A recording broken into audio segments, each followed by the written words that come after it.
இந்த இரவிலே 3 யாசின். அது என்ன 3 யாசின் கணக்கு?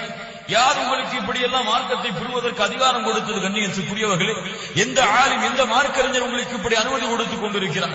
அல்லாஹ் ரப்புல் ஆலமீன் குறிப்பிடாத எண்ணிக்கையை, அல்லாஹ்வுடைய தூதர் ஸல்லல்லாஹு அலைஹி வஸல்லம் குர்ஆனை இப்படி ஓதுங்கள் என்று குறிப்பிடாத எண்ணிக்கையை நீங்கள் கூறினால் அல்லாஹ்வின் மீது இட்டு கட்டுவதாக ஆகாதா?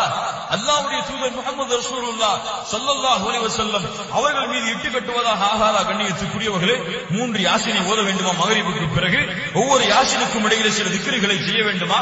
யாருடைய மார்க்கம் இது? அல்லாஹ்வுடைய மார்க்கமா? உங்கள் ஊருடைய ஆலிம் சாக்களுடைய மார்க்கமா? அல்லாஹ்வுடைய மார்க்கமா? உங்களுக்கு பயான் நடத்தக்கூடிய ஆலிம்களுடைய மார்க்கமா? நாளை மறுமையில் இந்த அமல்கள் எல்லாம் அல்லாஹ்விற்கு முன்னால் நிறுத்தப்பட்டு கேள்வி கேட்கப்படும் பொழுது ஏன் இந்த அமலை செய்தார்? அல்லாஹ் ரப்பல் ஆலமீன் பதில் கொடுப்பார். நன்மை என்றால் அல்லாஹ் வழிகாட்டியதுதான் நன்மை. நன்மையாவுடைய தூதர் முஹம்மது ரசூலுல்லாஹ் ஸல்லல்லாஹு அலைஹி வஸல்லம் அவர்கள் வழிகாட்டியதுதான். அது இல்லாத மற்ற எல்லா செயல்களும்